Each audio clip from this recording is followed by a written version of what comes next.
بچه تا اینجا صحبت کردیم درسته؟ من گفتم که 100 سال پیش چه بیماریایی واسه مرگ میشدن؟ قند فشار ولی اینجوری دیگه نیستن درسته؟ کی کمک کرده بهمون؟ زیست شناسا چند تا وظیفه داشتن؟ دو تا. این توی مورد 2 نوشته بودیم ولی واقعا اولویتش مهم نبود درسته؟ چطوری نازنین؟ چطوری؟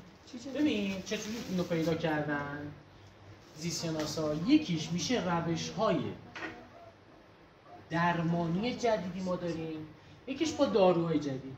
یعنی این دوتا به ما کمک. ببین من اینجوری اینا خط میکشم خواهش میکنم و شما رو گذاری کردم که شما حفظ بکنید، نه اینکه مفهوم رو یاد بگیرید. آقا چرا دیگه مرگ‌آور نیستن؟ به خاطر یک روش‌های درمانی جدیدی که داریم، مثلا انسولین تاثیر میکنن، داروهای جدید، مثلا کسی که دیابت داره مثلا داروی متفورمین هم بهش میدن. درست شد؟ پس ما با این دوتا کاری کردیم که دیگه اونا مرگ‌آور نیست. سوال: آیا علم زیست شناسی قادر است همه رازهای حیات رو کشف کند و همه قاعدتا ما بهش گفتیم دیگه. اصلا یه چیزی بهتون بگم، از این به بعد توی تستا که میخواید حل بکنید تحلیل بکنید، این قیدو که دیدین، این قیدو که دیدین همه شک بکن. تو زیست شناسی ما قید همه نداریم. خیلی کم پیش میاد بگیم که همه اونا اینجوری هستن، همه اونا این ویژگی رو دارن. همیشه یه استثنایی هست. مثلا یکی از قیدای همه‌ای که ما الان یاد گرفتیم، همه پروکاریوتا تک یافتن. مثلا این واقعا استثنا. همه پروکاریوتا. شما هر کجا همه دیدی، اصلا یکی هم اومد اینجا صحبت کرد گفت که من الم، من بلم، من جیم بلم، داشت قید همه رو به خودش اختصاص میداد. شما باید بگید چی چرت داریم. اصلا نداریم. اصلا مگه شرکته مثلا همه چی داشته باشه، همه چی منظم باشه؟ نه. آدم‌ها توی سری چیزا قویان، توی سری چیزا ضعیفن. پس به این قید همه به طور حتما قاعدتاً به این چیزا شک کنید توی زیست شناسی. من روش تحلیل تستم حالا بهتون میگم که درسته که علم زیست شناسی خیلی پیشرفت کرده و آثار خیلی زیادی داره، ولی نمیتونه همه رازها رو کشف بکنه. این تصویر اینجا نگاه بکنید بچه‌ها. من گفتم اگه این کادر سبز رنگ کل جهان هستی باشه، هر چیزی که توی جهان هستی هست، زیست شناسی یه گوشه داره ماستشون میخوره. ما تو همه چی که نمیتونه نظر بده، فقط اینجا. یعنی چی؟ یعنی اینکه قطعاً ساختارها و فرآیندهایی رو بررسی میکنه که برای ما به طور مستقیم یا غیر مستقیم چی باشن؟ مستقیم و غیر مستقیم بشن. یعنی یا من چیزی رو میبینم یا غیر مستقیم، مثلا با میکروسکوپ میبینم، با تلسکوپ میبینم. درست شد؟ پس زیست شناسی یک گوشه داره ماستشون میخوره. همین. مثلا در مورد زشتی و زیبایی، خوبی و بدی، ارزش‌های هنری و ادبی، خوشمزگی و بدمزگی اصلا در مورد اینا صحبت نمی‌کنه. درست شد؟ پس به طور کلی علم تجربی. بچه‌ها ما تا الان داشتیم در مورد زیست شناسی صحبت می‌کردیم. اون قیده رو حواست باشه. اینجا میگه علم تجربی که میگه که به طور کلی در علم چی؟ علم تجربی چند تا شاخه داشت؟ 4 تا. میگه محدودیت‌هایی دارد و نمیتواند به همه پرسش‌ها پاسخ دهد. ببین زیست شناسی که دیگه یه شاخه از اونه، پس قطعا نمیتونه به همه چی حتی علمش هم نمیتونه به همه چی پاسخ بده. دانشمندان و پژوهشگران علوم تجربی فقط در جستجوی علت‌های پدیده‌های چی هستند؟ طبیعی. حفظ باشید علت‌های طبیعی و قابل چی؟ مشاهده. اصلا میگن مشاهده چیه؟ اساس رفتی توی کتابت به عنوان تمرین باید چیکار کنی؟ اینجا چی بذاری؟ یعنی مشاهده چیه؟ اساس علم تجربی هستش. این فعالیت هم که خیلی ساده است. میگه که مجری یک برنامه تلویزیونی گفته که زیست شناسا ثابت کردن که شیر مایه خوشمزه است. در مورد خوشمزگی و بدمزگی گفتیم زیست شناسی واقعا نظری نمیتونه بده. بچه‌ها 0 تا 100 مطالب هست، فعالیت‌ها هست، نمیدونم تشریح‌ها هست، آزمایش‌ها هست، همه چی داریم. یه الله اکبر به این جزوه بگید، قبلتون بشه این جزوه، همه رو بریزید دور. میگن وقتی الله اکبر میگن این هرچی پشت سر من هست من هیچ کس رو قبول ندارم. شما به این جزوه الله اکبر بگید. درست؟ هر چیزی که شما میخواین رو داره نازن. بریم سراغ زیست شناسی نوین. بچه‌ها ما قبلا یه زیست شناسی داشتیم، زیست شناسی قدیمی. الان یه زیست شناسی داریم، زیست شناسی چند تا ویژگی داره. ویژگی اولش میگه چیه؟ کلی نگره. ویژگی دومش نگرش بین رشته‌ای فناوری‌های نوین و اخلاق زیستی. شماره‌اش هم مهم نیست ولی باید بدونید که چند تا ویژگی داره؟ 4 تا ویژگی داره. اولیش چیه؟ کلی نگری. اصلا من یه چیزی بهتون بگم. سعی بکنید توی زندگیتون کلی نگر باشید. مثال بزنم، بچه اگه اینجا یه قالی داشته باشیم، من بیام زوم بکنم برم سراغ یه گل قالی، خیلی قشنگه. ولی اگه بیام از بالا نگاهش بکنم چقدر قشنگه. یه مثال دیگه بزنم. فرض بکنید شما مهاجرت کردید رفتید مثلا کانادا. میخواید یه مسیری رو برید. لوکیشن رو بلد نیستید. اگه سوار این ماشین بشید بیفتید تو کوچه پس کوچه ها، گیج کننده است. اعصابتون رو خورد می‌کنه. ولی مثلا اگه هلیکوپتر داشته باشین، هواپیما داشته باشین، ببین شما A میخواید برید B. بیاید از بالا نگاه بکنید. A تا B سخت نیست. تو زندگیمون اگه کلی نگر باشیم، بابا درسته سلطانی دو تا ویژگی بد داره، خوبم ویژگی خوبم داره، گیر ندید توی زندگیتون به این چیزای ریز. من دوست دارم شما یه درکی داشته باشید دیگه نسبت به کسی که سر این کلاس است. اینو اصلا تو زندگیتون اجرا کنید. همین پازل رو نها کن. شما یکیشو بکش بیرون، قشنگه. خوبه که ما تو زندگیمون چی باشیم؟ کلی نگر باشیم. یه جمله‌ای داره کلی نگری، جمله‌اش خیلی مهمه. میگه کل سامانه چیزی بیشتر از مجموع اجزای آن است. یعنی چی؟ اینجا چی داریم؟ ساختار اسکلت انسان رو داریم. درسته؟ اسکلت چند تا اسکلت داریم بچه‌ها؟ 200 چند تا استخوان داریم؟ 206 تا. اگه به شما بگم این سامانه تشکیل شده از 206 تا استخوان، شما میگی چی؟ من میگم درسته که 206 تا استخوان داره. نه. رابطه‌شون هم مهمه دیگه. اگه این استخوان نباشه این کار نمیکنه، این نباشه این کار نمیکنه. ارتباطشون مهمه. هم فاصله است. پس سامانه مساوی است با چند تا چی؟ هم جزءش مهمه، هم ارتباطشون مهمه. پس الان این جمله رو بهتر درک میکنیم.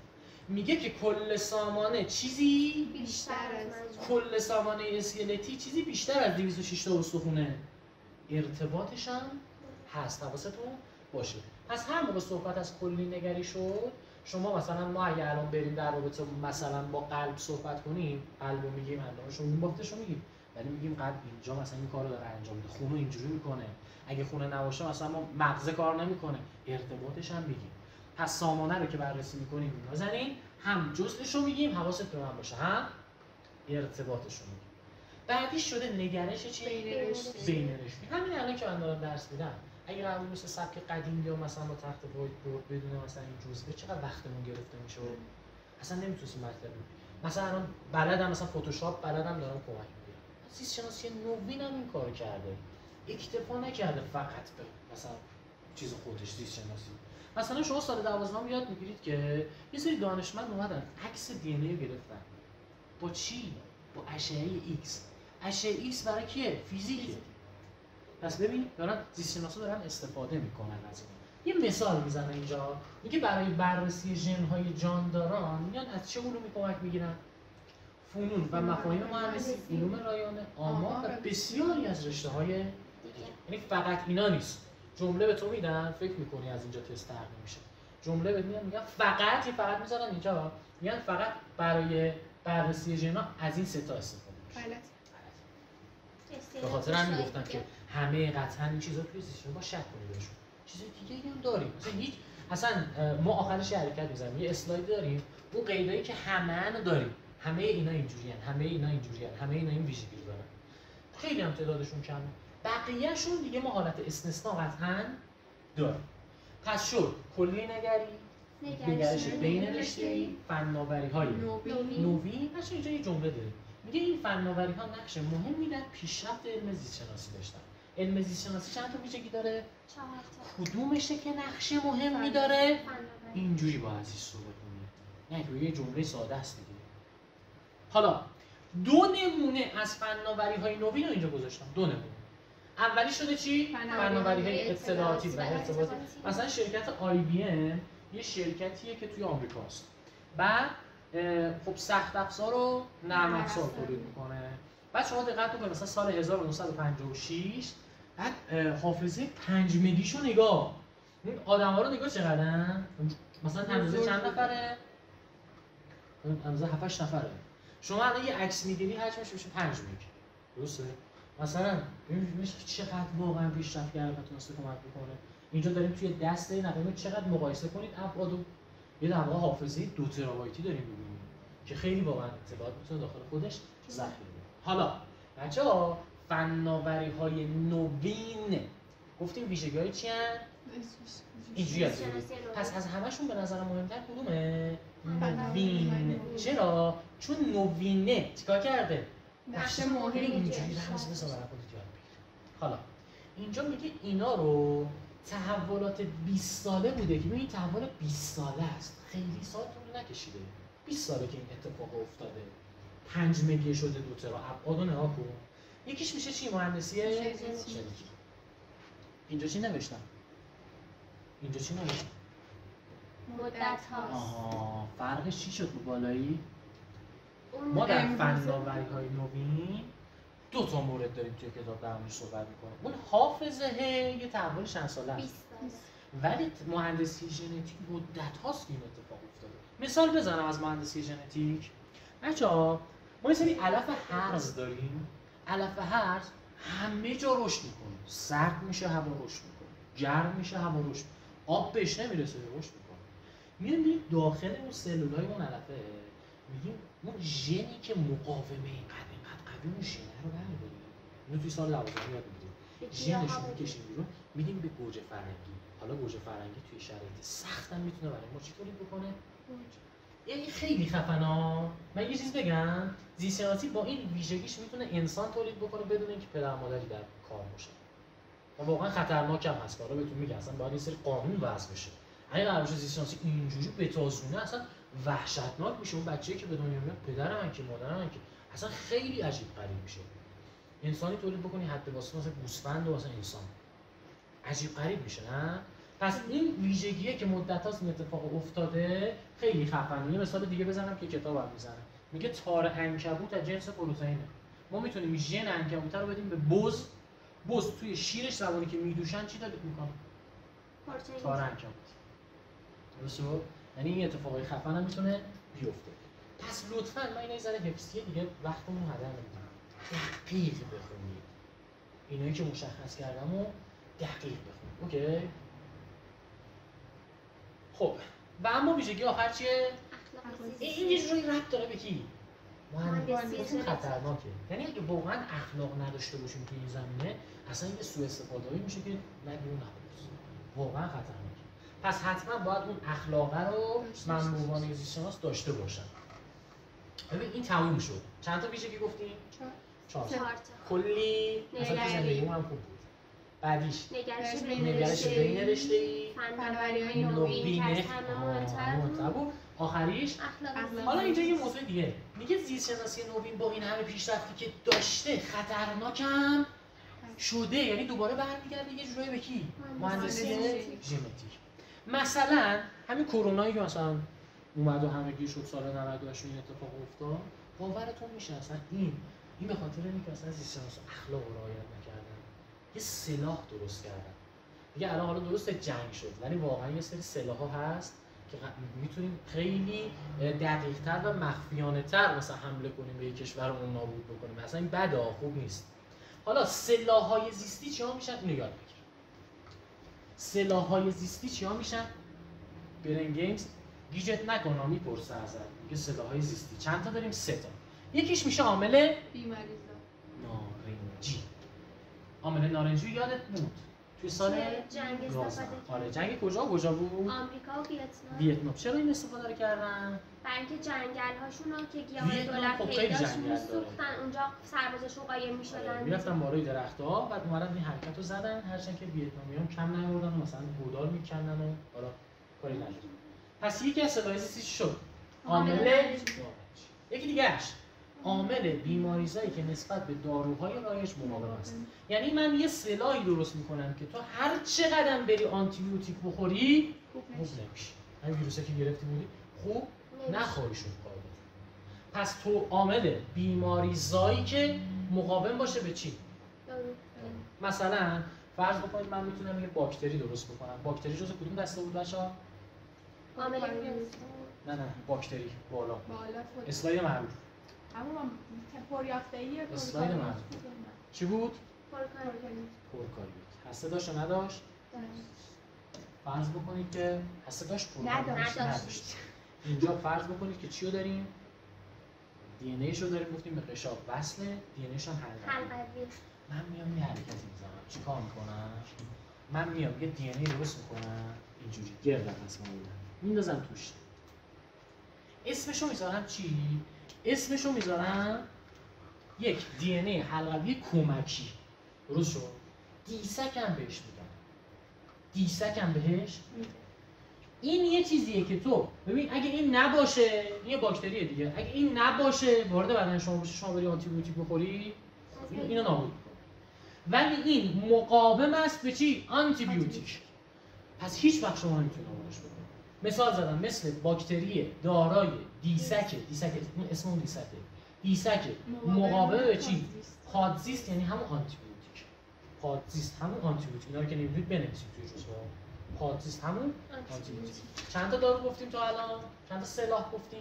عامل نارنجی، عامل بیماریزای مثبت داروهای رایج و 3 فرآورده غذایی دارویی درست کنیم.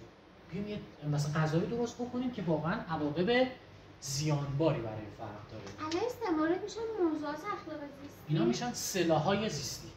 تو اگه بخوای مثلا به اسرائیل حمله کنی میتونی چیکار کنی؟ عامل نارنجی. آره مثلا عامل نارنجی. حالا هرچند که پوششی هم واقعا اونجا نداره. باید از مثلا یا فرآورده غذایی درست کنی یا یه عامل بیماریزا درست کنی، باکتری درست کنی خفن باشه مثلا بندازی روش. گرفتی چی شد؟ بنابراین ببین من اومدم اخلاقو گفتم، یه موضوع ربط دادم بهش. گفتم واقعا خطرناک. باید چیکار کنیم؟ بنابراین وضع قوانین جهانی برای جلوگیری از چنین سوء استفاده‌ای از علم زیست شناسی ضروری است. ولی حالا این گفته وضع قوانین جهانی، این ترامپ خیلی عجیب غریبه واقعا. مثلا همه معادلات رو زده به هم. مثلا هیچ کس گوش نمیده. هر کاری دوست داره میکنه. فقط خودش. قدرت داره، پولم داره، بعد انگار اومده شده رئیس جمهور کارهای خودش انجام میده. بازم ایلان ماسک بچه‌ش انداخت دست ترامپ. آره ولی مثلا اینجا الان نوشته چی؟ وضع قوانین جهانی. در صورتی که حالا الان دیگه معنی نداره قوانین جهانی چی؟ هیچ کس عمل نمیکنه. ولی به هر حال خوبه که یه قانون جهانی باشه دیگه. سوال داری؟ اصلا من الان نفهمیدم موضوعات اخلاق زیستی موضوعاتشون چی شد؟ موضوع اخلاق زیستی یکی از توی چیز گیجت میکنه. الان میخوام برم. یکیش میشه محرمانه بودن اطلاعات ژنی پزشکی و حقوق افراد محرمانه بودن اطلاعات پزشکی و حقوق جانور. اگه ازت پرسید موضوعهای اخلاق زیستی کدومان؟ این سه تا. توی برنگیز هم اومده حتما ازت میپرسه. حالا دانش آموز عادی میاد اینو میخونه میگه هیچی نداره. ولی مثلا تست در میکنم میگن چند یکی از موارد زیر در رابطه با موضوعهای اخلاق زیستی درست است. تو باید بدونی موضوعهای اخلاق زیستی چیا میشن. اوکی تا اینجا؟ اینم بگیم دیگه از این چرت و پرتا در میام، یه ذره قشنگ‌تر میشه این اسلاید رو بگیم. بچه‌ها زیست شناسا چند تا وظیفه داشتن؟ وظیفه‌ش دو تا. یکی کشف رازهای آفرینش کمک به زندگی انسان. مهاجرت کدوم بود؟ مهاجرت کشف راز. حالا میخوایم ببینیم چه کمکایی به انسان میکنه. چه کمکی به انسان میکنه؟ میتونه غذای سالم و کافی درست بکنه. درست شد؟ حفاظت از چی داشته باشه؟ بومسازگان ترمیم بکنه، بازسازی بکنه اونها رو. تامین انرژی‌های تجدیدپذیر و سلامت و درمان. این کمکیه که زیست شناسی میتونه به ما داشته باشه. اولیش رو در موردش صحبت بکنیم. میگه تامین غذای سالم و چی؟ کافی. خب ببین زیست شناسی قراره این کارو بکنه. هم سالم باشه غذایی که تولید میکنه، هم چی باشه؟ کافی باشه. حالا میگه گفته میشه که همکنون حدود 1 میلیارد خیلی بچه‌ها 1 میلیارد نفر در جهان از گرسنگی و سوء تغذیه رنج. چگونه غذای سالم و کافی برای جمعیت‌های رو به افزایش فراهم بکنیم؟ جمعیت که همینجوری داره زیاد میشه. 1 میلیارد تو 8 میلیارد خیلی ها. چجوری میایم مثلا این غذا رو براشون تامین بکنیم؟ اینجا میگیم کی میاد به کمکمون؟ زیست شناسی میاد به کمکمون. خب میگه ما زیست شناسا برای تامین غذای سالم و کافی 3 تا کار رو میتونن انجام بدن. اولویتش مهم نیست ولی مهمه که 3 تا کار انجام بدن. اولیش چیه؟ غذای انسان به طور ببین اولیش اینه. تامین غذای بیشتر و بهتر. حالا برای اینکه این کار رو انجام بدن باید چیکار کنن؟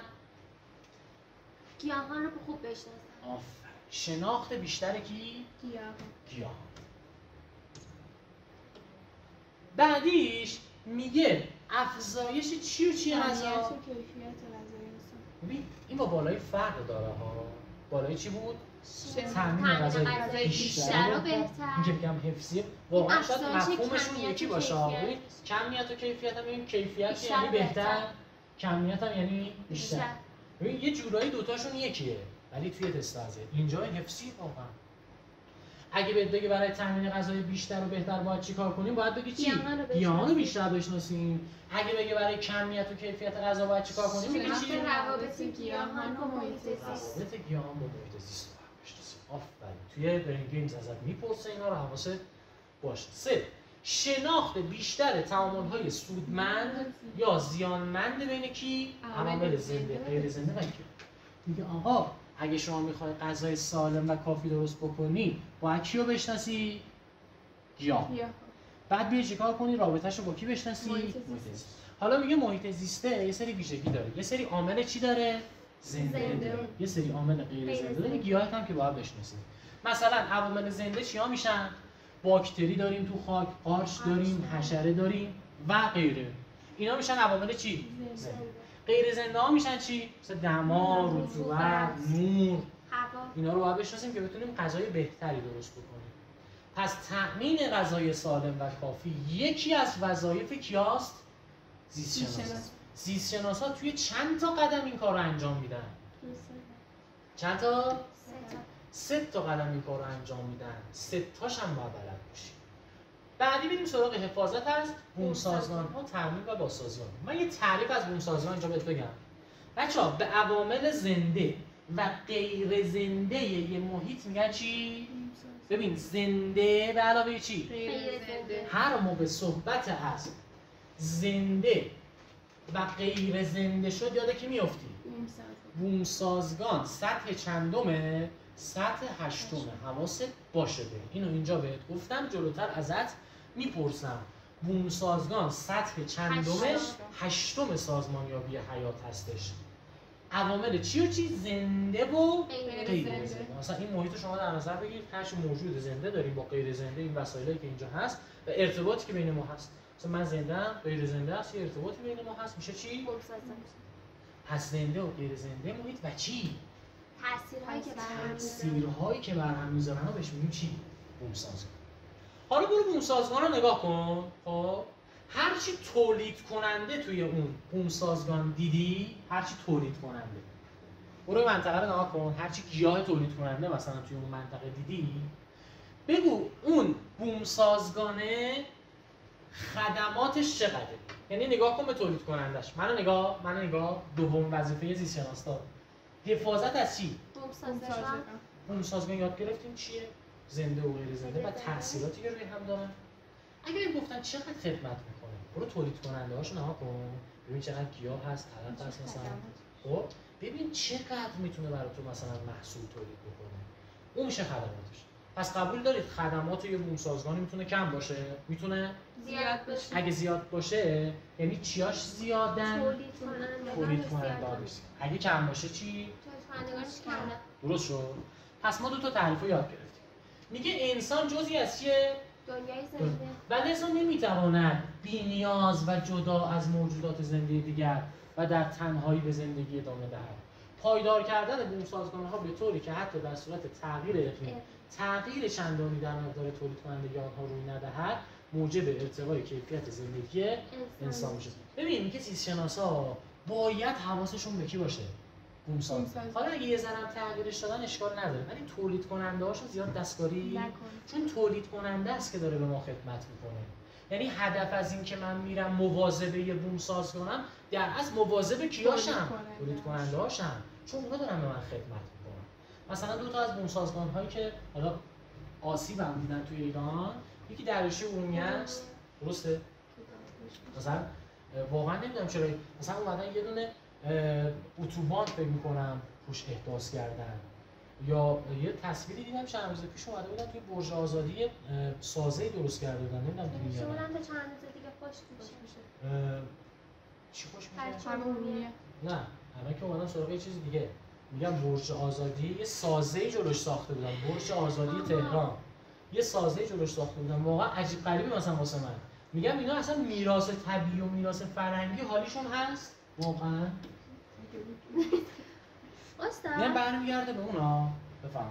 مسئله محیط زیستی امروز میشه پایدار کردن بومسازگان در صورت اقلیم رخ نده و اینا این میشه. حالا یه سری تمرینه که من اینا رو ازتون میخوام، یعنی دوباره باید برگردی با وسواس اینو بخونی که بتونی اونها رو پاسخ بدی.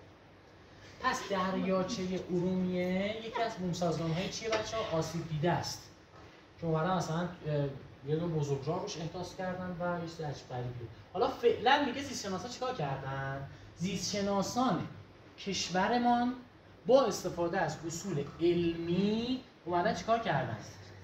بازسازی کردن و یه سری نظریه ارائه دادن. میگه هنوز اجرایی نشده. یه سری چیزا گفتن که جلوگیری بکنه از این نابودی دریاچه ارومیه. این چیزا رو زیستشناسا پیشنهاد دادن فعلا، ولی واقعا اجرایی نشده. یعنی دریاچه ارومیه ما دوباره احیا نشده. سری اتفاقا افتاده ولی کاملا احیا نشده. جنگل‌های ایران و جهان که داریم می‌بینیم یا از چوبش میخوان استفاده بکنن یا زمینش رو میخوان استفاده بکنن، یا این حرکت رو میزنن که حالا یه سری در واقع پیامد هم داره. پیامدش چیه بچه‌ها وقتی ما جنگل‌ها رو برمی‌داریم؟ پیامداش اولیش چیه؟ اولیش تغییرات آب و هوا. اولیش تغییر آب و آب و هوا. هوا، سیل، کاهش تنوع زیستی، فرسایش خاک. از این مواردی هستن که ما اگر جنگل‌ها رو در واقع دستکاری بکنیم این اتفاقا. استاد تو این قسمت‌هایی که باید پر کنی مثلا همین پیامدهای از بین رفتن جنگل همه موارد باید بنویسیم. تغییر آب و هوا، سیل، کاهش تنوع زیستی و فرسایش خاک. بریم سراغ کار دیگه که زیستشناسا انجام میدن برای کمک به زندگی انسان. تامین چی بچه‌ها؟ انرژی تجدیدپذیر. انرژی تجدید ناپذیر که میدونید چیه؟ چیه تجدید ناپذیر؟ نفت، گاز، بنزین. به اینا میگن منابع چی؟ منابع فسیلی. درست شد؟ بچه‌ها اینا هم از جاندار به وجود میان، منابع فسیلی. ولی مثلا جاندارانی که میلیون ها سال پیش مردن زیر گلولای قرار گرفتن رفتن پایین، حالا شدن نفت، گاز و بنزین، ما اینا رو داریم استخراج می‌کنیم. پس ببین منابع فسیلی و انرژی تجدید ناپذیر اگه بخوایم خیلی برگردیم عقب میرسیم به کی؟ موجودات زنده. زمان موجودات زنده بودن که این اتفاق افتاده و ما داریم الان استفاده می‌کنیم. ولی الان جدیداً زیستشناسا یه حرکت زدن. چیکار کردن بچه‌ها؟ اومدن انرژی‌های تجدیدپذیر رو راه انداختن. یعنی ما میتونیم دائم اینا رو داشته باشیم. دیگه قرار نیست میلیون ها سال صبر بکنیم. مثلا گوش بده، اونا الان کار الان نیست. اونا کار الان نیست. کار الان نیست اونا. ببین من اولش اومدم گفتم شما با این کار رو انجام بدید. تو اگه اون کار رو انجام بدی باعث میشه که اون درصدی که میخوای بزنی رو نزنی. من اولش اومدم گفتم من متخصصم تو کارم، به من گوش بده، به من ایمان داشته باش.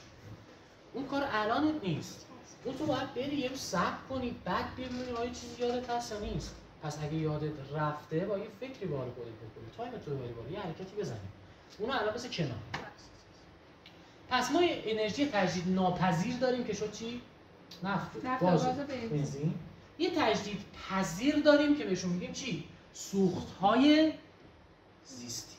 مثلا بیام برن دونه آفتابگردون بکارن، درست شد، دونه‌هاش که من روغنش رو بگیرم بعد به اون بگم سوخت. یا مثلا اگه به شما بگن یه نمونه سوخت زیستی مثال بزن، شما میگی چی؟ گازوئیل زیستی. مثلا شرکت بنز جدیداً یه ماشین زده که از گازوئیل زیستی استفاده می‌کنه، از دانه‌های روغنی استفاده می‌کنه. پس تجدید پذیره اگه خیلی برگردیم به عقب از چی به وجود اومده؟ موجودات زنده. تجدید پذیر هم از موجودات زنده. ولی فرقشون چیه؟ اون نه دیگه موجود زنده است. این منابع فسیلی میلیون ها سال پیش این تازگی این اتفاق افتاده. حالا ما یه فعالیت داریم که مقایسه‌شون می‌کنیم. مثلا منابع فسیلی چه ایرادایی داره؟ افزایش کربن دی اکسید جمع، آلودگی و در نهایت باعث گرمایش زمینی. اینا رو حواست باشه. یعنی اگه بیاد بگه که مثلا چه معایبی داره شما باید بگی اینا رو. اوکی؟ پس که سوختی جایگزین شده به نام سوخت زیستی که یه مثال هم زدیم گفتیم گازوئید زیستی. و اما آخرین کاری که زیست شناسان میکنن چیه بچه‌ها؟ سلامت و درمان بیماری. سلامت و درمان بیماری‌ها. بچه‌ها یه چیز جدیدن راه افتاده تحت عنوان پزشکی شخصی. پزشکی شخصی جریان اینجوریه که میان ژناتو برمی‌دارن و یه نمونه از توی حالا کاریوتیپی که دارن یه نمونه از ژن‌های شما دارن. بعد میان یه دارو اگه میخوام به شما بدن متناسب با تیپ شخصیتی شما بهتون میدن، متناسب با تیپ ژنی شما بهتون میدن.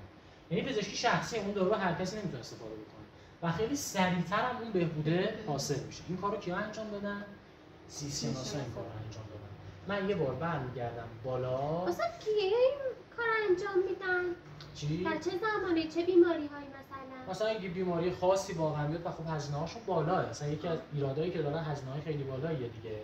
مثلا همین آزمایش ژنتیکی قبل از ازدواج و قبل از مثلا بارداری میرن انجام میدن یه جوری همین پزشکی شخصی آزمایش ژنتیک ها درست شد که هزینه‌اش هم بالا مثلا شما میری آزمایش ژنتیک میدی یه جوری برمیگرده به هم. اینو به من بگی دیسیناسا چند تا وظیفه داشتن؟ 2 تا. کشف راست‌ها کمک به حل بهبود زندگی از انسان. کمک به حل میشه تامین غذای سالم بر کافی، حفاظت از کورسازگان، تامین انرژی انرژی پذیر، سلامت و درمان بیماری. بچه‌ها من معمولا سعی کردم توی این جزوه موضوعاتی که مرتبطن به همون توی یه اسلاید جا بدم. مثلا اینجا دیگه چیز چرت و پرت نگفتم. یعنی زمانی که شما میای این عنوان رو میخونی به همه چی دیگه باید پی ببری. همه چی دیگه باید دستت بیاد. مثلا ما یه اسلاید داریم در مورد یاخته من سعی کردم هر چیزی هست اونجا جا بدم. شما بگید آقا یکم مثلا بزرگتر نوشتی مثلا چه کاریه؟ ولی هدف اینه که شما بتونید توی یه اسلاید همه رو جمع بکنید. بچه‌ها این چیه؟ برنگیز. این چی رو به ما کمک میکنه که ما استرسمون کم بشه و بتونیم تستا رو راحت‌تر حل بکنیم. یکی شما میپرسن، 2 تا میپرسن. شما به من بگین عوامل زنده محیطی رو نازنین به من بگه. عوامل زنده محیطی مثل باکتری‌ها، قارچ‌ها، بعد دیگه گیاه، حشرات، جانوران. اوکی. عرض به حضور شما که اینا آسونن. اینو به ما بگو موضوعات اخلاق زیستی خیلی پرسید. نوشتی خودت. نگاه کن. محرمانه بودن اطلاعات ژنی، پزشکی حقوق افراد و جانوران. پس تکلیف آینده‌تون شد یکی اینو باید پر کنید فعلا حالا تا ببینید تا کجا درس میدیم. فقط چک میکنم. اینجا این فعالیت داریم. چی میگه بچه‌ها؟ اول بخونیم خود صورت سوال مهمه. میگه اگرچه سوخت‌های فسیلی نیز منشأ چی دارن؟ زیستی. و از تجزیه چی؟ هیکل جانداران به وجود آمدن. پس این خودش مهمه. خودش یه جمله گزاره‌ای مهمه. اما امروزه سوخت‌های زیستی به سوخت‌هایی میگن که از جانداران امروزی به دست میاد. مزایا و زیان‌های اینها رو داره میگه چیکار کنید؟ مقایسه بکنید. اینجا من مزایا و معایب رو نوشتم که شما خودتون برید بخونید. ما یه وقت نمیذاریم. مثلا یکی از معایب سوخت زیستی اینه که شما وقتی میخواید گیاهی رو بکاری آب باید زیاد استفاده بکنید تا اون گیاه اول. پس اینجا عیبم داره سوخت زیستی. یه مثال بچه از سوخت زیستی هم بگیم. گازوئیل زیستی بود. مثال وقتی میگه چی؟ گازوئیل زیستی. چون یه مثال دیگه یا مثال 12 داریم که من گذاشتم اونجا بهتون بگم قاطی نکنید.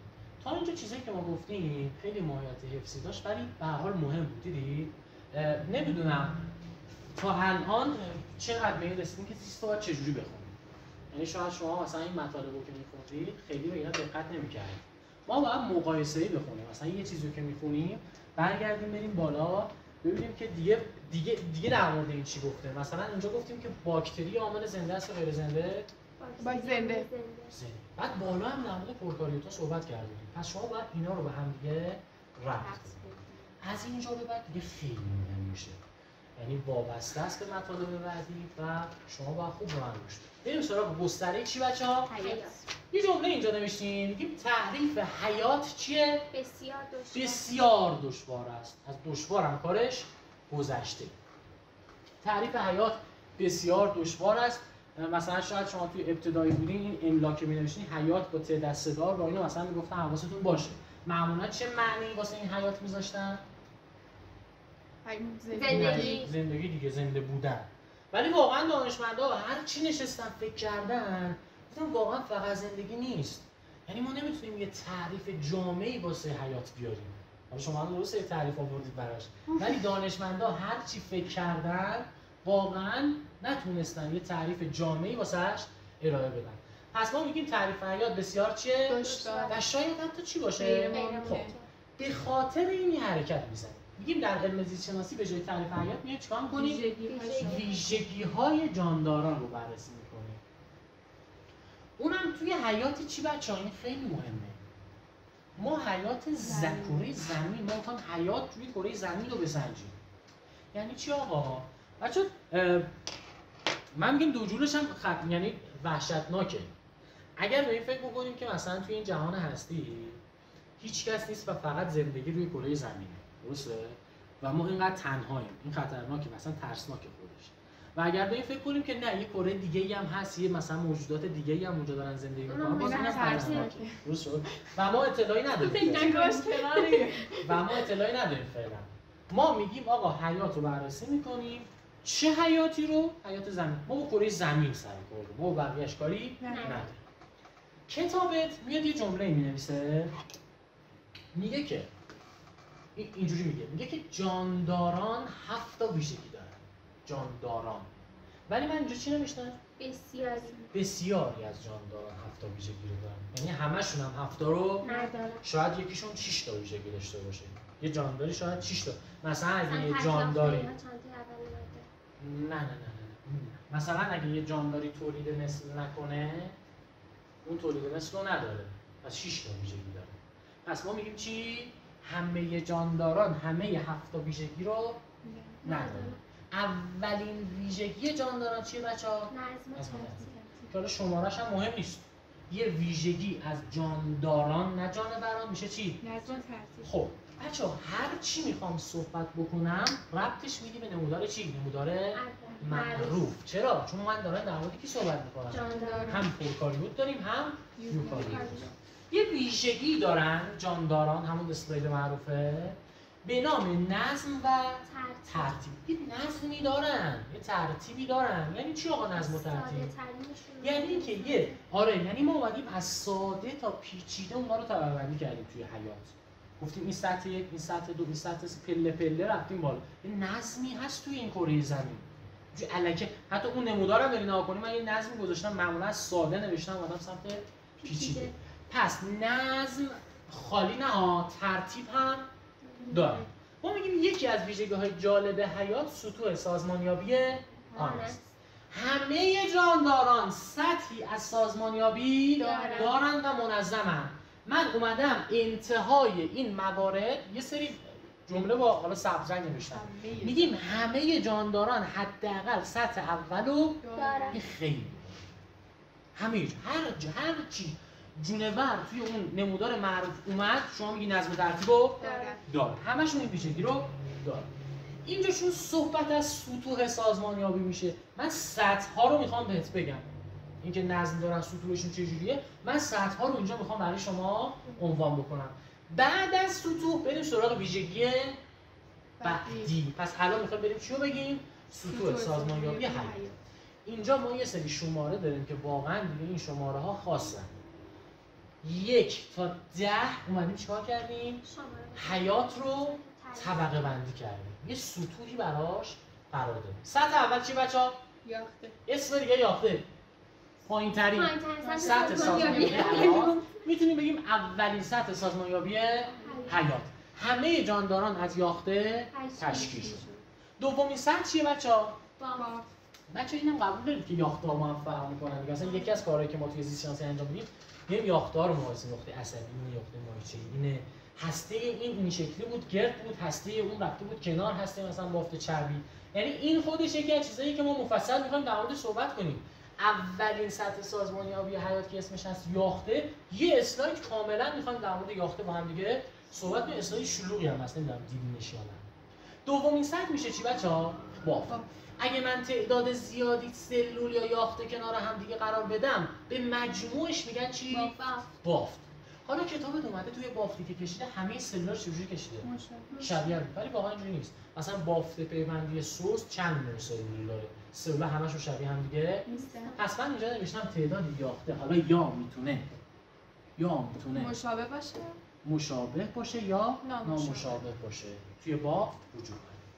بچه‌ها اگه چند تا بافت کنار هم دیگه بچینن میرسن به چی؟ اندام. اندام. خب سطح اول چی بود؟ یاخته. بچه‌ها یه باکتری سطح اولو داره؟ باکتری سطح اول تک یافته هست دیگه. سطح دومو داره؟ سطح دوم باکتری بافت داره؟ بافت داره. حواست باشه.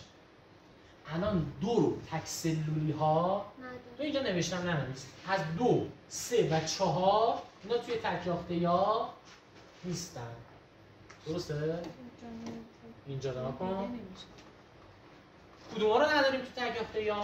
بافت و اندام. 2، 3، 4 رو نداریم. بچه‌ها تک یافته یا چند تا سطح دارن؟ تک یافته یا 3 تا؟ نه ببخشید 9 تا. یک. یکیشو ندارن دیگه. آها 4 اوه 10 بنویسه. میشه 7 تا. چه 7 تا دیگه؟ 7 تا سطح دارن. من اولش گفتم مثلا 3 تا رو ندارن. بچه ما گفتید نه. اول چند تا سطح دارن؟ گفتی 9 تا. اشتباه بود. ببخشید. الان تک یافته چند تا سطح دارن؟ چند تا سطح دارن؟ 7 تا. پس اگه بیاد به شما بگه همه جانداران همه 10 تا سطوح دارن شما غلطه. چی؟ غلط. همه پرسلولی ها 10 تا سطوح دارن. درست. تک سلولی ها چند تا شد؟ 7 حالا تا. چند تا ندارن؟ سه 2 3 4 2 شد چی؟ با 3 میشه چی؟ اندام از چند تا چی درست شده؟ بافت. مثلا استخون اونجا کشیده. استخون بچه چیا داره؟ بافت اسفنجی. از بافته. خب ما میدونیم که بافت استخوانی مثلا فشرده داره، بافت دیگه اندام نیست. اسفنجی داره مثلا میتونید اضافه بکنید. بافت پیوندی رشته‌ای ما داریم. مغز زرد و قرمز بچه‌ها توش داریم. غضروف داریم. غضروف کجای استخوان بود؟ سر دو سر رگ خونی مثلا داریم. خود رگ خونی مثلا بافت پوششی دیوارش. و حتی محتویات رگ خونی میشه چی؟ خون بافت چی بود؟ بافت پیوندی. پس ببین چند تا بافت چی رو ساخت؟ اندام. بچه‌ها بافت استخوان با اندام استخوان فرق می‌کنه. بافت استخوان یعنی چی و چی؟ یعنی بافت استخوان معروف. نه بافتای معروف. بافت استخوان. حالا اندام استخوان اگه بگن چند تا بافت داره؟ میگی تعداد زیادی بافت. اسفنج متراکم میگی، پیوندی رو میگی، مغز زرد رو میگی، همه رو میگی دیگه. درست شد؟ 2 رو 3 رو تک یافته یا 4 هم تک یافته ای. دستگاه از چند تا چی به وجود اومده؟ اندام. از چند تا اندام به وجود اومده. پس این حواستون باشه. مثلا ببین شکل کتابت این بوده. آیا این یه دستگاهه؟ بله. یه دستگاهه؟ نه. چند تا اندام؟ ببین گفته مثلا دستگاه حرکتی. دستگاه مایچه حرکتی. اسکلت مایچه اسکلت نبود. پس این مایچه‌ای دوباره اینجا یکی دیگه از ایرادای کتابو داریم می‌بینیم. ببین مایچه نذاشته بعد بهش گفته دستگاه. پس دستگاه شامل چی و چی میشه؟ در این دستگاه استخوان و مایچه. این دوتا میشن دستگاه حرکتی. خب اینا رو توی تک یافته‌ای ما نمی‌دیدیم. اگه به شما بگن دومین سطح سازمانیابی تک یافته‌ای میشه فرد. حالا من یه چیزی هم بگم که قاطی نکنید. این پنجره می‌بینی گرده؟ فردم اینگاه گرده اولش. چون اینو یادت میره بعداً. این رمز این فرد پنجه. یه حفظ نکن. فرد گرده اولش. درست شد؟ بعد جمعیت و شیشه رو می‌بینی؟ من جمعیتم بخوام بنویسم اینجوری باید بنویسم دیگه. این 6 هم حدودا اینجوریه. ببین اولش شبیه جیمه. حالا این رمزیه که مثلا من خودم گذاشتم شاید یه چیز خفن‌تری به ذهن شما برسه شما بزنید. ولی این چیزی که من تونستم بزنم واقعا پشت کنکور می‌بینیم که چیزا خیلی خفنی به ذهنمون میرسه. اجتماع من چه جوری میدم هفته اجتماع چجوری هفته؟ میگم این میرم تو عینش، بعد عین مثلا اینجوری می‌نویسم. عین اینجوری می‌نویسم مثلا. این شبیه هفته مثلا. اینجوری یادم میمونه دیگه. دیگه هیچ وقت نمیخواد مثلا حفظش بکنم. چون این واقعا حفظیه دیگه. این واقعا حفظه. مثلا اجتماع ساعت چنده چه مفهومی داره الان؟ حفظش کنم. اینجوری یاد میاد. 8 رو قبلا بهت گفتم. 8 رو قبلا بهت گفتم. چند بود؟ بوم سازگار. زیست بوم. درست شد. این بومش خیلی مهمه. بوم شبیه نوئه. درست شد؟ بوم شبیه چه؟ نوه. خود نوه هم تعجب کردم. نگهش خدا. با 2 دقیقه بلنم من دست پس این چی شد؟ زیست بوم میشه چی؟ 9. پس زیستگورم که میشه چی؟ 10. حالا این 10 آخرش مثلا کره گرده. کره اونم میتونید به این ربطش بدید. درست شد؟ پس ما این 8 داشتیم. 8شون قبلا در موردش صحبت کردیم. چیز خاصی بزنم نشه. 8 اون سازگار. بعد اولیش هم که معلومه. اولیش چی بود؟ یافته. دومیش چی بود؟ بافت. سومیش چی بود؟ اندام. چهارمیش بود دست. دستگاه. این 4 تاش خیلی راحته. مثلا سریع میتونید بگید. یافته، بافت، اندام، دست. دستگاه. حالا فرد پنج. رمزشو بگو ببینم. فرد چی بود؟ گردی اولش با 5. اجتماع عینش بود هفتش. 7. بعد زیست بوم. بومش. جمعیت جیش میشد 6. 6 آفرین. جیش میشد 6. اصلا برای خیلی راحت بود. من اینو همه تست نکردم. حالا حفظ شدم. خب اوکی. اندام هم که گفتیم، دستگاه هم گفتیم. این سه تا رو تک یافته یا نداشتم. 5 میشد چی؟ الان این گوزنه نره. میدونی چرا؟ چون چی داره؟ شاخ داره. گوزن هرچی انشاباتش ماده. بیشتر باشه تستوسترونش بیشتره. آفرین. این یعنی چیه؟ ویژگی چیه؟ این از صفات ثانویه مثلا گوزنه. مثلا آقایون ریش در میارن. این چی در آورده؟ شاخ در. درست شد؟ پس اینو حواستون باشه که مثلا گوزنه ولی نره. خیلی حیفه که شوهرامون و این تاثیر تستوسترون که این اتفاق براش افتاده. پس این شد فرد. جمعیت شد چی؟ قطعا چند تا فرد که کنار هم دیگه بذاریم میشه جمعیت. حالا جمعیت ویژگی داره. بچه اون افرادی که کنار هم میذاریم باید از چی باشن؟ یک گونه. باید چی باشن؟ آفرین. از یک گونه باشن. آقا گونه یعنی چی؟ گونه یعنی چی؟ در یک زمان و مکان خاص نه دیگه زمان و مکان تعریف جمعیت. یعنی از یک ژنشون افرادی که با تولید مثل بتونن تولید اینو بنویس لطفا. از اول کلاس بهم گفتینا. آره تولید مثل کنن و یه زاده یعنی بچه زاده‌ای پس بندازن قابلیت زنده ماندن و تولید مثل که هم زیستا باشه یعنی زندگی کنه زندگی کردن زیستن هم چی باشه؟ نازنین اوکیه؟ آره. اونو میگم. آره شاید. هم چی باشه؟ زایا باشه یعنی بچه‌شون هم زندگی کنه هم بزاد. اگه بیان مثلا دو تا جونور با هم دیگه تولید مثل کنن مثلا الاغ و اسب زمانی که با هم دیگه تولید مثل کنن زادهشون میشه قاطر. بچه‌ها قاطر زندگی میکنه ولی واقعا زایا نیست. پس اسب و الاغ توی یه گونه نیست. پس شرط گونه بودن چیه؟ تولید مثل کنن زاده زیستا زایا پس بندازن. اگه شما الان یه جمعیتی داشته باشی که یه نفر نتونه تولید مثل کنه با اینها اصلا جز اون جمعیت نیست. بتونه تولید مثل کنه زادش زایا باشه زیستا مثلا زیستا نباشه زایا هم نباشه باز دوباره نیست. یا زیستا باشه زایا نباشه بازم جز اون گونه نیست. قبول داره. حالا تعریف جمعیت رو خوب بلد باش. افراد یک گونه که در زمان مکان خاص زندگی خاص و مکان خاصی دارن زندگی میکنن یه جمعیت رو به وجود میارن. پس هم مکانشون مهم هم زمانش. مثلا ما اینجا داریم زندگی میکنیم مثلا یه سری دارن تو آلمان زندگی میکنن. آیا ما توی یه جمعیتی؟ چون مکانمون نیست. استاد من اینو این شکلی مثل شما نوشتم افرادی از یک گونه با قابلیت زنده ماندن و توانایی تولید مثل کافیه دیگه. این زیستا و زایا رو ننوشتم این شکلی نوشتم. با زنده ماندن و توانایی تولید مثل. میشه اونم گفت. یعنی اگه بخوام کل افراد رو در نظر بگیریم بعد تو هم تولید مثل رو دو تاشو یه جا گفتیم. بله. توی زایا هم برمیگرده به تولید. میشه اونجوری گفت. ولی من دوست دارم عین جمله کتاب این جمله 12 زیست ببین تو شاید آزاری. اونجوری هم بنویسی ها، خب درست هم هست ولی شاید نمرش نگیری. اینجوری بنویسید اگر که. حالا این چیزی که شما ایراد داشتی و گیرم داده بودی که اینجوری جریان من؟ برداشت بکنم. میگه افراد یک جمعیت با هم دیگه چی هن؟ متفاوت. خیلی ساده است. مگه میشه توی جمعیت همه شبیه هم دیگه باشن؟ قاعدتا با هم دیگه متفاوتن. بنابراین از سطح 6 به بعد میتونیم چیکار بکنیم؟ یک گونه جدید تولید بکنیم. مثال بزنم. ببین بچه‌ها فرض بکنید یه کوه اینجاست.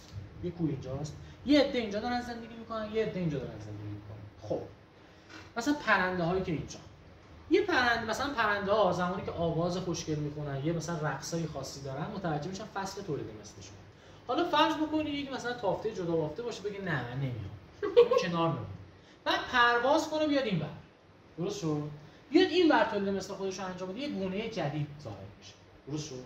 پس جمعیت وقتی داشته باشیم میتونیم یکیشو برداریم ببریم این ور یه گونه دیگه درست کنیم. پس از اینجا به بعد میتونیم گونه زایی داشته باشیم. سطح 6 میتونه گونه جدید بذار؟ بله. سطح 7 میتونه؟ بله. سطح 8 میتونه؟ بله. سطح 9 میتونه؟ بله. سطح 10 چی؟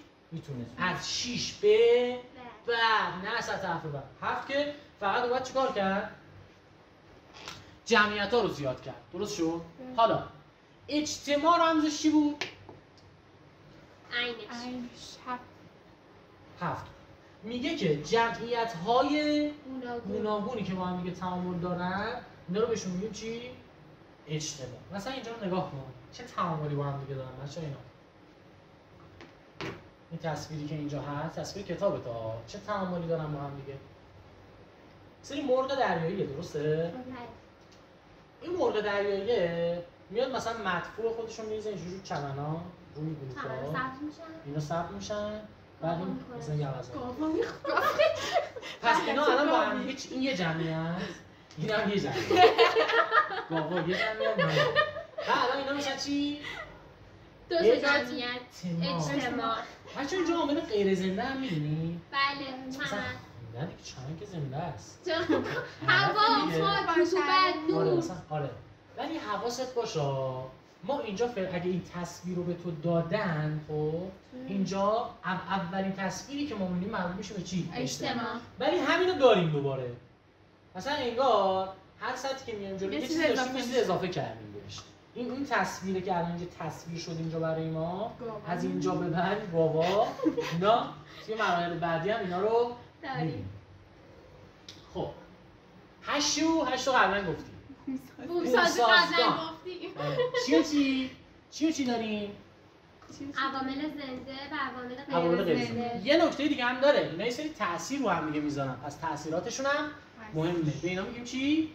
بومسازگان. مثلا اینجا عوامل غیر زنده چیه؟ عوامل غیر زنده یک کوه اومده بهش اضافه شد. یک کوه قبلی اومده نور رو اصلا بالای من اینجا نداشت. بالای هم نور داشت. چی اضافه شده؟ اکسیژن.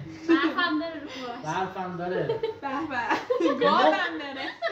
نه میشه این چیه من؟ خرسه. نه خرس گوزنه. خرسه. نه اگه گاو بود اصلا زیست بوم. این بومش خیلی مهمه. زیست بوم یعنی نو بوم. زیست بوم یعنی نو. نو.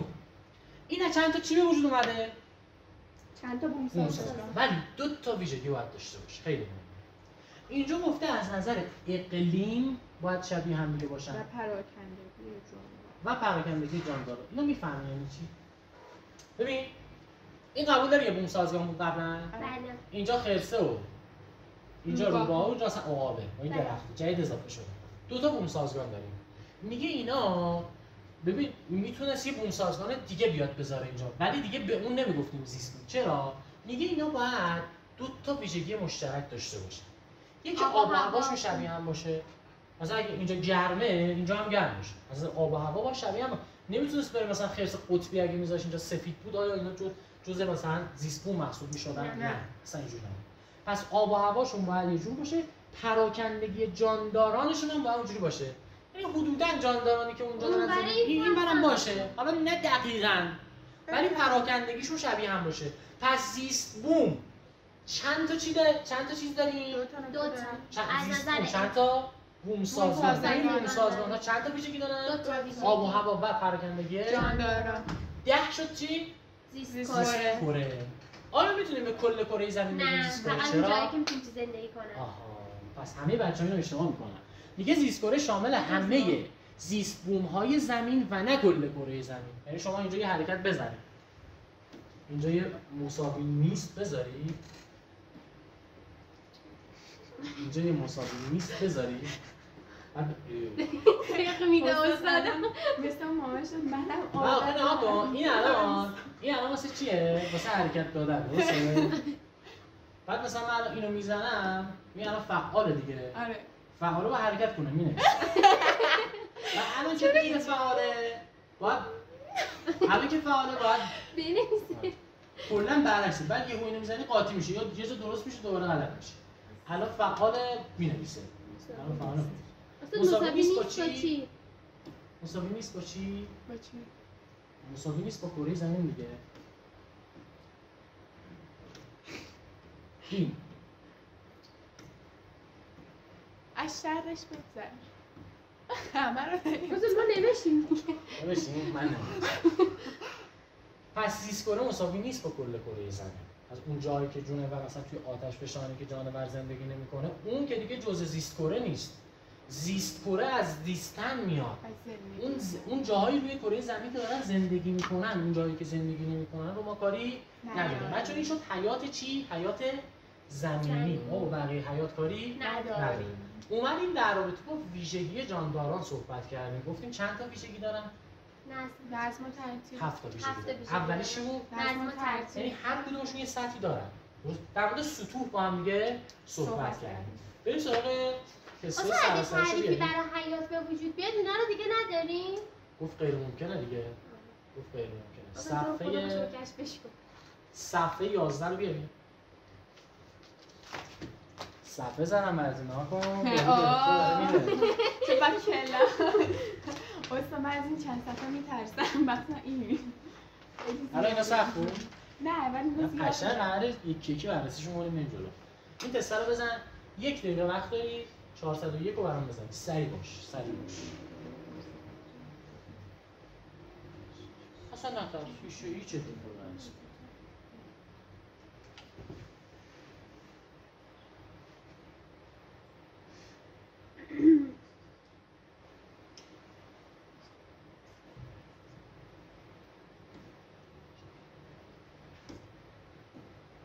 کدام مورد یه دونه شده؟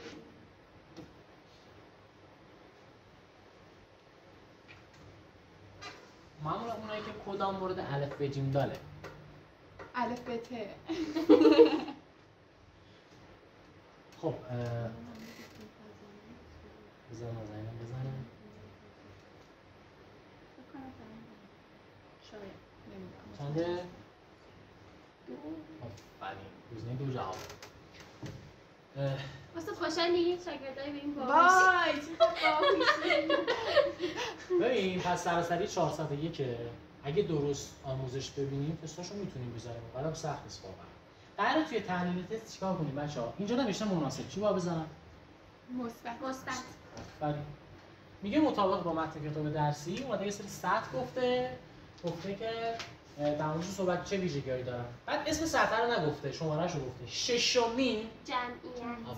پس من خط میزنم. شما حتما با این کار کرده باشید تو جزوات. اینو خط میزنم می‌نویسم چی؟ جمعیت. هشتمین این همون چی بود؟ بومساز. این همون بومسازگانی بود که گفتیم. نهمیش زیست بوم. زیست بوم و هفتمیش اجتماع. سرجاست خوب. اجتماع. بچه‌ها اینجا نوشتم جمعیت. این یا خود کجا دارم؟ صفحه پایینش باید بریم فکر کنم. همیستای پایین بریم. فکر نکنم. چرا؟ نه اینجا. دیدی؟ خب. یه چیزی جز اینجا نمیشه چی؟ جمعیت. استاد استاد دستتون میخوره به اون. چی داری یعنی؟ نه این آستینتون میخوره اون ساعد دستتون. مشکل از منه میدونم.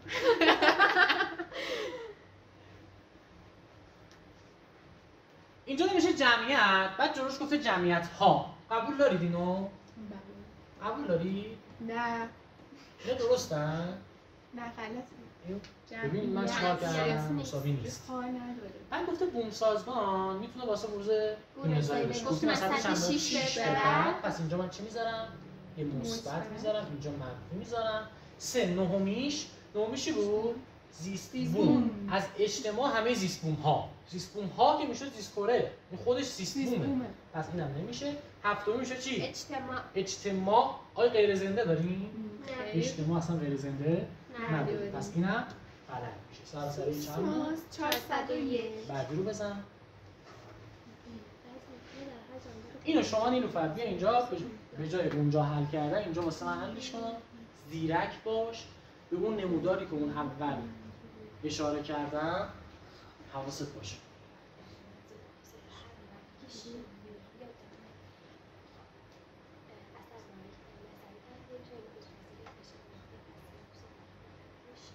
یه چیزی ازت میخوام. هر جاندار رو واسه من اول تحلیل کن. هر جان. خب وقتی میگه هر جاندار پریاخته‌ای یعنی هم میتونه هر جاندار پریاخت. هر جاندار پر خط بزن روش برنگیمز. اول بگم گزینه‌ای که مد نظر من رو. نه. شما اول هر جاندار رو واسه من تحلیل. من جاندارانو توی اسلاید معروف. خب الان بنویسم هر جانداران پریاخته‌ای چی هستن؟ برو هر جاندار خط بکن. هر جاندار پریاخته‌ای. مثلا خطش قراره. برو.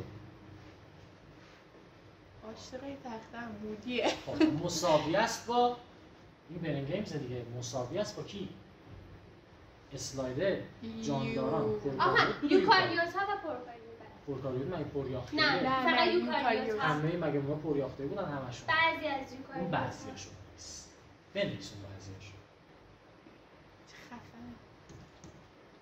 خدا وکیلی دیگه چقدر سخته. من خطم استرسش زیاده. نه. بعضی از یوکاریوت ها کیا بودن؟ بعضی‌ها رو دیگه اون اسماشو بنویس. بعضی از یوکاریوت های استاد خیلی استرس. چه خوبه بنویسم حالا کامل نوشتم. جوابش نیست که.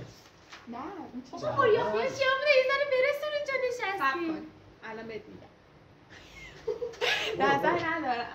نه یوکاریوت های پریاخته چی بود؟ آغازیان. الان تازه فهمیدی من چه نسبت به درسته؟ آغازیان قارچ ها، باکتری ها. خب اون دیگه همه آغازیان اینجوری بودن؟ یعنی چی؟ همشون پریاخته بودن؟ نه دیگه بعضیشون بس پریاخته. بنویس بعضی آغازیان. تازه داری میگی که چی به چی ها؟ بعضی آغازیان. دوباره بعضی. آفرین.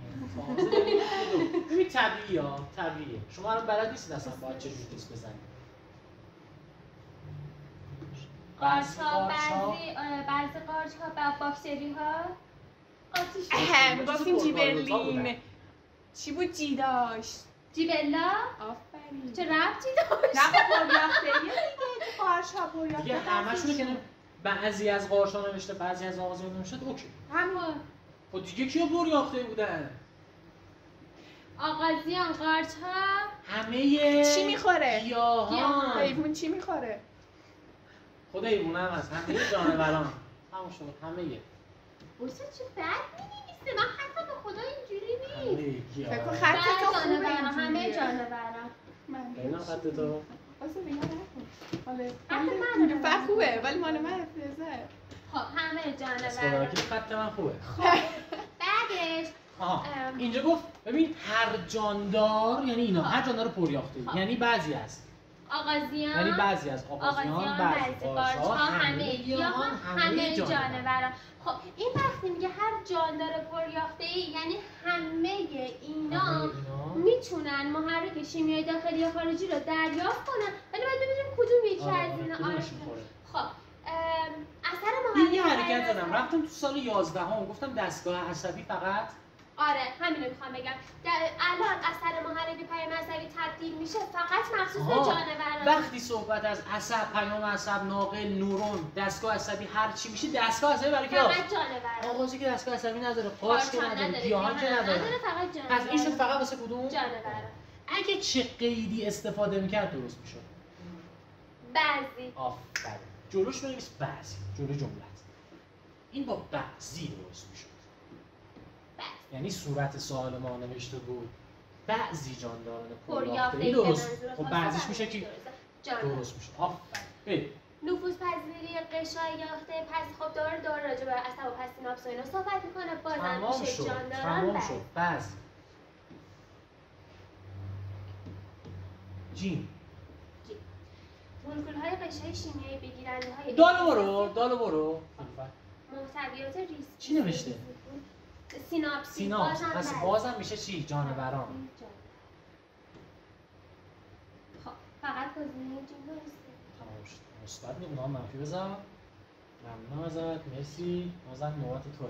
نه من غلط نره من دستامو نگاه کن. اصلا من همینجوش دستم بده. بچه شاید شما قبلا زمانی که می‌خواستین تست رو بزنین اصلا تو این دقت نمی‌کردید درسته؟ ولی قراره سریع رفتیم اومد سراغ جمله. قراره که ما قشنگ بخونیم جمله رو. آره من جمله رو اینجا نوشته بود هر جاندار پریافته‌ای. اون اسلاید معروفی که بهت گفتم اون چند بار بهت گفتم مهمه. ببینید چند تا تست رو داشتیم. دوباره برگشتیم به اونجا گفتیم که آقا هر جاندار پریافته‌ای میشه بعضی آغازیان، بعضی قاشق، همه گیاهان و همه جانوران. مثلا من چون جانوران تو ذهنم بود اولش می‌خواستم بگم گزینه جیم که گفتم اول گزینم جانوران تو ذهنم بود سیناپسا رو که دیدم دیگه فهمیدم آره. بچه‌ها اینم درسته بعضی از یوکاریوت پریافته‌ای. حالا بعضی یوکاریوت‌های پریافته‌ای میشه اینا. اوکی؟ من خب. روش نوشتم. بین این دو تا بسته تا بیایم بالا دوباره یه مقدار صحبت کنیم بعد بریم به تست خودمون فهم بکنیم. استاد به خانواده بگیم ساعت چند بیام؟ 7:05. ببین من میگم تا نیومدم بیامون بگن درس بدیم. اوکی پس من یه یه 20 زنگ دقیقه بزنم. دیگه ها. من یه میخوام زنگ بگیم یه 20 دقیقه دیگه. یه 20 تا نیم ساعت دیگه حداقل این ویژگی‌ها رو بگیم تمام شد. این ویژگی چندمه بچه‌ها؟ یه ویژگی گفتیم نظم و ترتیب. توی نظم و ترتیب یه چیزی نهفته بود سطوح سازمانیابی حیات. بعد شد چی؟ همیستایی یا هموستازی. خب بچه‌ها مثال ساده‌ش رو بزنم. الان اینجا اگه گرم باشه دمای بدن من چند میمونه؟ 37 درجه. اگر من برم مثلا توی برفم با توی یخچالم برم بازم دمای من چنده؟ 37 درجه. 37. چرا برم توی یخچال؟ ولی بازم دمای بدنم از 37 درجه میمونه. اصلا بعد وقتی اینو گفتی من یه سوال تستی راجبش دارم بپرسم. فقط همیستایی؟ در مورد همیستاییه آها، بله. اوکی. پس ببین ما میگیم که محیط جانور همواره چیه؟ در حال تغییر. ولی اگه بریم درون جانور گوش میدی؟ درون جانور همیشه توی یه محدوده چیه؟ توی یه محدوده ثابت. پس بیرون همیشه در حال تغییره. ولی اگر جانور این ویژگی رو داشته باشه آقای سلطانی میخواد بگه همه جانداران این ویژگی رو ندارن. بله. پس من شرط میذارم میگم اگه جاندار این ویژگی رو داشته باشه میتونه وضعیت درونی خودش رو توی محدوده ثابت نگه داره. یه تعریف براش بیاریم. میگه مجموعه اعمالی که برای پایدار نگه داشتن وضعیت چی؟ درونی جاندار انجام میشه بهش میگیم چی؟ همیستایی یا هموستازی. یه مثالم براتون زدم. این همیستایی یا هموستازی رو باید ربطش بدیم به فصل 5 سال 10. خب یه جمله عجیب غریب نوشتم اینجا. نوشتم بسیاری از بیماری‌ها در نتیجه برهم خوردن همیستایی پدید. بچه توی کتاب درسی بیماری زیاد داریم نازنین. بیماری‌ها زیادن در موردشون صحبت می‌کنیم. هر بیماری که به شما گفت شما حق داری ربطش بدی به چی؟ بگی جانور این ویژگی رو نداره بجز یه بیماری. اونم آستیگماتیسم چشم. توی کتاب ها. پس آستیگماتیسم ربطی به همیستایی یا هموستازی نداره. ولی هر بیماری گفت میتونی ربطش بدی به چی؟ همیستایی. آقا واقعا مگه میشه؟ مثلا یکی دیابت داره، چجوری ربطش بدم؟ دیابت کسی داره که گلوکوز توی خونش زیاده. اگه این بنده خدا همیستایی داشت گلوکوزها رو جمع میکرد. محیط درونی قرار نیست اونقدر گلوکوز داشته باشه، پس نتونست محیط درونی شد توی نقطه ثابت هم نه، توی وضعیت توی محدوده ثابتی نگه. از این توانایی رو واقعا نداشت. قبول دارید کسی که دیابت داره یعنی همیستایی نداره؟ فشار خون رو بگیم. کسی که فشار خون نداره باز توی خونش چی می‌بینیم؟ ما مثلا یون می‌بینیم که فشار بطنش رفته بالا. باز دوباره بدنش اون همیستایی رو نداشته. آقا کسی که مثلا بیماری MS میگیره چی ربطش بدیم؟ بیماری MS گفتیم غلاف میلی چی میشه؟ نورگلی‌ها. غلاف میلی نابود میشه. وقتی نابود بشه میتونن یونا بیشتر رد و بدل بشن، اون ناقل‌های عصبی خوب پاکسازی نشن و اون وضعیت به هم بخوره. پس این وضعیت درونی بدن ما باید در یک محدوده ثابتی نگه داشته شود.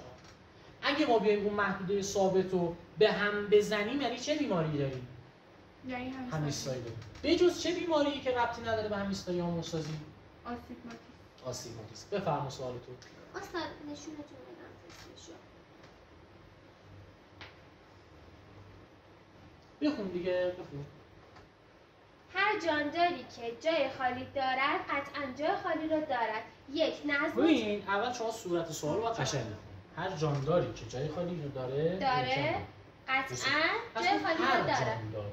درست شد. داره در مورد جاندارا صحبت. خب فکر کنم جوابمو گرفتم. یک نظم و ترتیب جای خالی چندین نوع بافت. خب من درسته؟ نه چون گفتیم یاخته نداره. یاخته نظم و ترتیبو داره ولی بافتو نداره. من 2 رو زده بودم. 2 هموستازی جای خالی دستگاه دفع ادرار. هر جانداری که هموستازی داره حتما دستگاه دفع ادرار داره چون گفتم مثلا دستگاه ادرار مثلا دستگاه دفع ادرار ربطی نداره. خب استاد آخه به ما مثلا به دنبال جذب سدیم خون که بالا میره. ببین تو باید جمله گزینه‌های بعدی هم بخون. گزینه‌های بعدی رو بخون. 3 هر جانداری که رشد و نمو دارد قطعاً فرآیند جذب و استفاده از انرژی دارد. ببین جذب و انرژی برای همه هست. خب ولی رشد هم برای همه هست ولی نمو برای همه نیست. درست شد؟ آخری هر جانداری که سازش با محیط دارد قطعاً یافته‌های عصبی دارد. سازش با محیط رو دوباره دارن قطعاً چی داره؟ یافته‌های عصبی. یافته‌های عصبی که مربوط به جانوران دارن. خب اونو دارن نمیدارن. پس همون گزینه 2 یه گزینه‌ای که اصلا ربطی ندارن به هم دیگه. اونی که هموستازی داره درست شد. تو دستگاه دفع ادرار هم داشته باشه. این دخالتی به هم دیگه نداره. یعنی خیلی بی ربطه. ولی بقیه گزینه‌ها میخورد دیگه. حالا تو الان بقیه گزینه‌ها میگم بعد مقایسه‌شون می‌کنی بهتر درکش می‌کنی. ما فعلا هموستازی رو گفتیم. من میگم هموستازی رو همه جانوران دارن یا ندارن؟ ندارن. کسی که بیمار باشه این ویژگی رو نداره. چند مثلا رشد رو همه دارن، نمو و همه ندارن. اصلا اونایی که ندارن رو من به شما بگم. یکی نموه که همه ندارن واقعا. یکی نموه که همه ندارن. یکی هموستازی که همه ندارن. یکی تولید مثل. این سه تا رو واقعا همه ندارن. الان بریم جلوتر خیلی قشنگ‌تر درکش می‌کنیم این تست رو. بعدیش می‌خوام بریم سراغ چی؟ رشد و نمو. بچه‌ها رشد با نمو فرق می‌کنه. رشد با نمو فرق.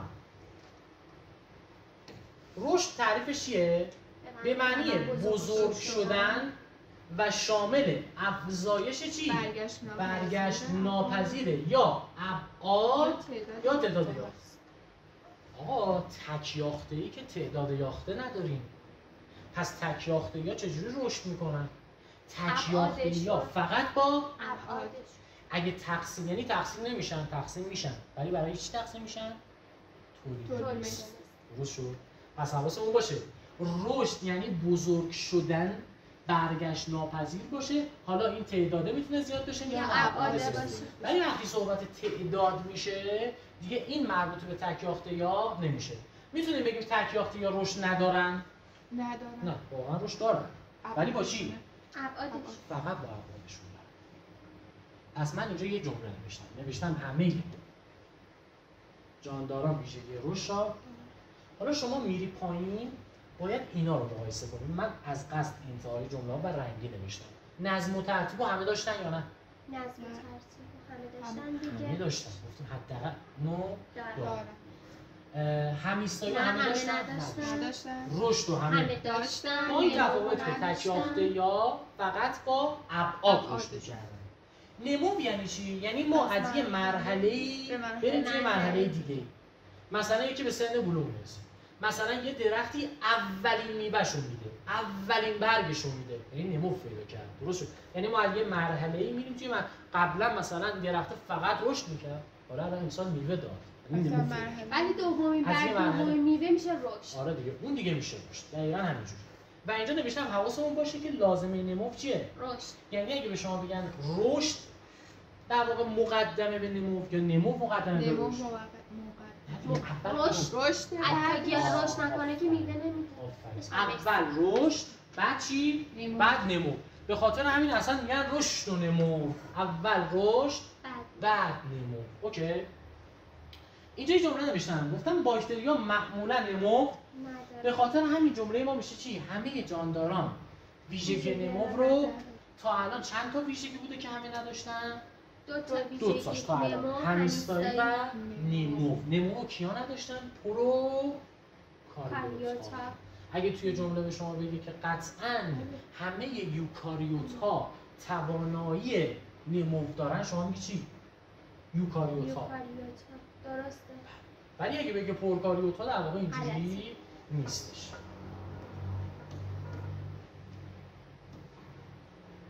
این 4 تا هم بگیم بعد میتونید تشریفتون رو ببینید. تایم زیادی نمیکشه نازنین اگر که استاد الان بگم ساعت چند؟ یه رو دیگه. یه رو استاد اصلا برو. صحبت میکنی یه تست نشون برو بدن. بابا باهی برو من میام طرف کجا بیام؟ کدام عبارت جمله زیر به درستی تکمیل می‌کنه که همه جانداران میتوانند گرما آره ببینید الان می‌خوایم در مورد همین جذب استفاده استاد من اینو که دیدم یه رو گزینه رو زدم. دقیقا خب نگاه کنیم تو گزینه‌اش نمیشه همه جانداران مرگ موجی باشه. من فکر کنم گزینه دوش باشه. ولی غلطه. ببین الان همه جانداران این ویژگی رو دارن. یعنی پاسخ ببین. خب پس چرا ولی اون میشه که گزینه همه نمیشه؟ جانداران به هر محرک طبیعی پاسخ میدن. ببین این برمیگرده به سال 11. مثلا اگه الان اینجا عرض به حضور شما که صدا بیاد بیرون ولی دائمی باشه، گیرنده من سازش پیدا کنه، آیا به هر محرکی پاسخ میده؟ اینجوری نیست. یعنی این بیشتر برمیگرده به سال 11. پس قرار نیست ما به هر محرکی پاسخ بدیم. درست شد؟ درسته. همون بحث سازش گیرنده هاست. قرار نیست این حرکت رو بزنید. بقیه جمله‌هاش بقیه گزینه‌هاش هم با اینا رد میشه. ویژگی بعدی فرایند جذب و استفاده از انرژی. یه چیز دیگه‌ای به این میگن بچه‌ها، میگن متابولیسم یا چی؟ سوخت و ساز. یعنی اسمای دیگه‌ش هم اینه.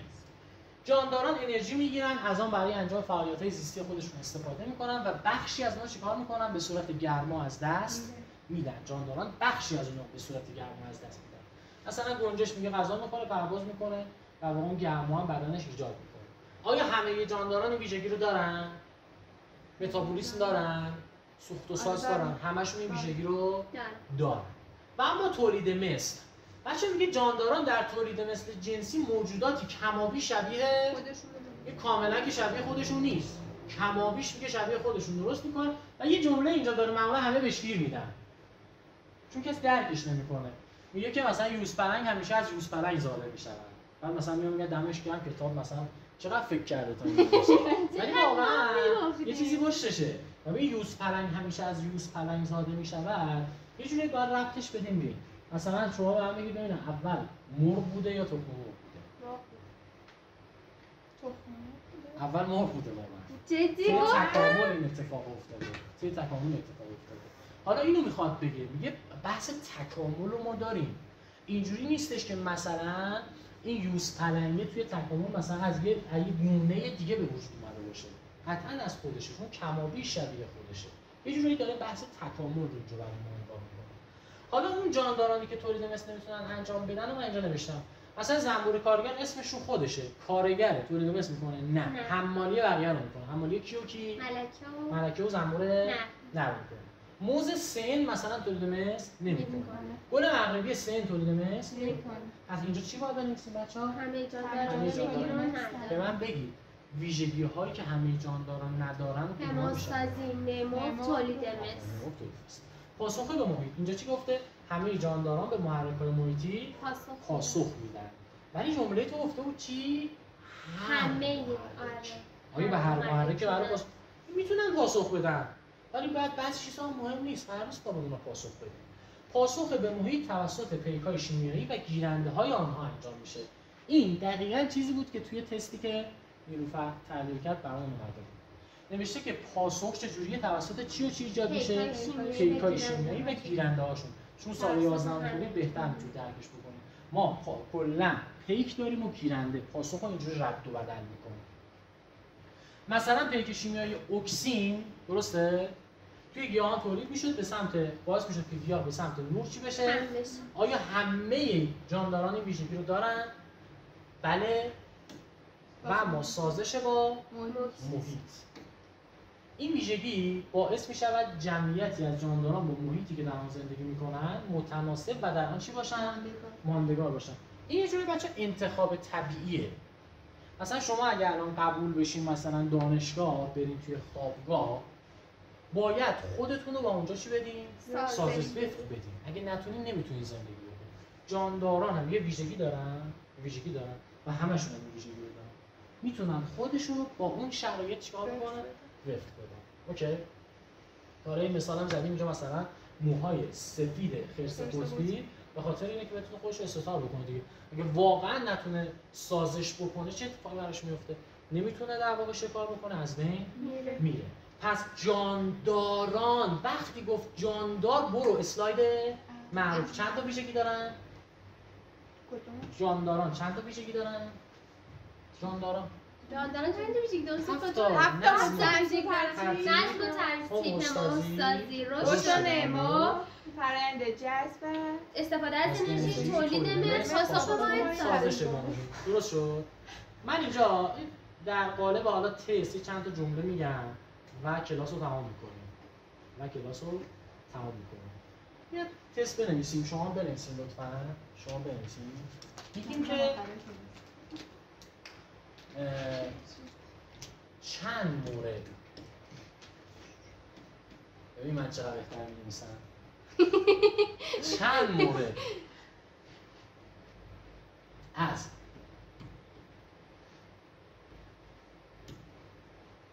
جمله‌های زیر به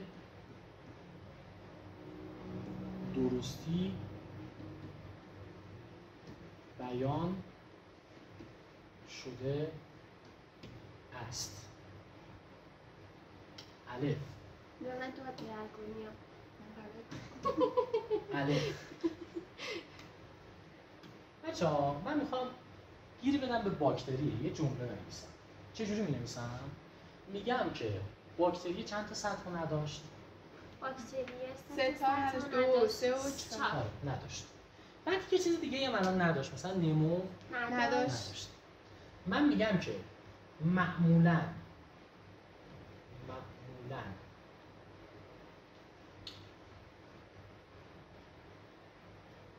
جاندارانی که 3 سطح از سازمانیابی حیات را ندارند. ویرگول چی هم ندارن؟ نمو. آفرین. نمو هم ندارن. درسته؟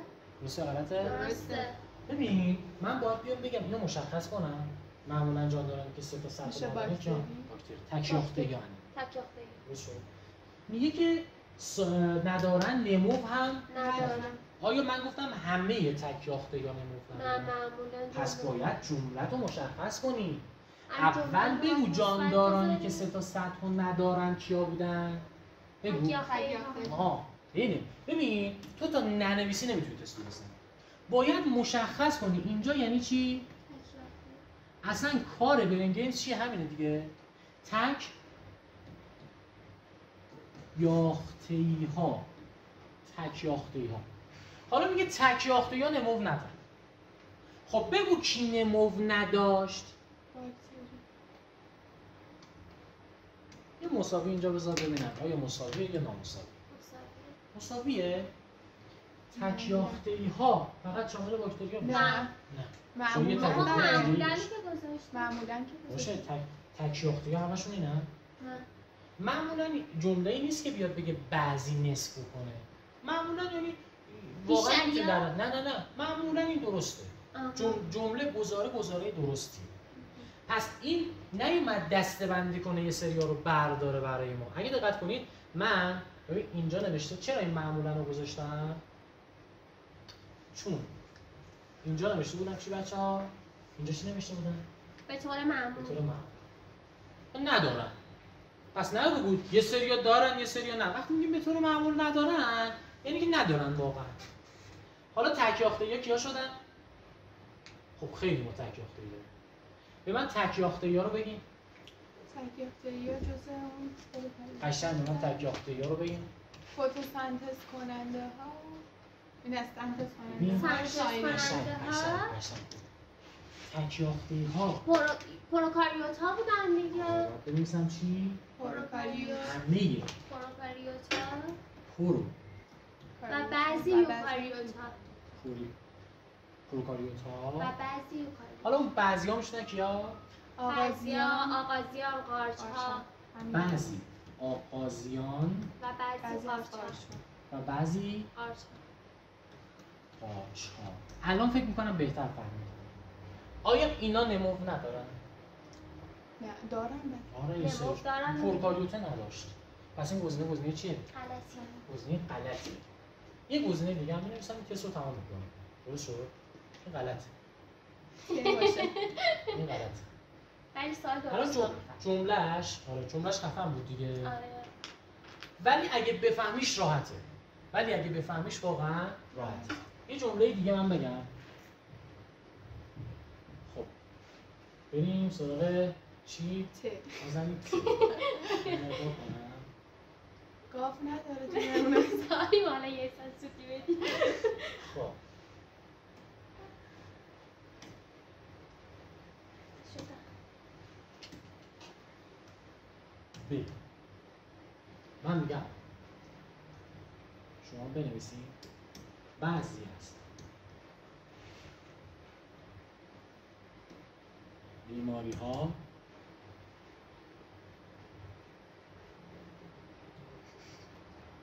می توانند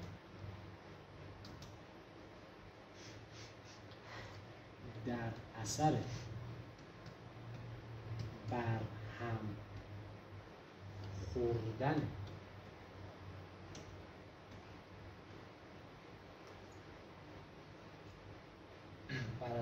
بر اثر برهم خوردن من چیکار کنم عزیزم؟ هوموستازی نباشه.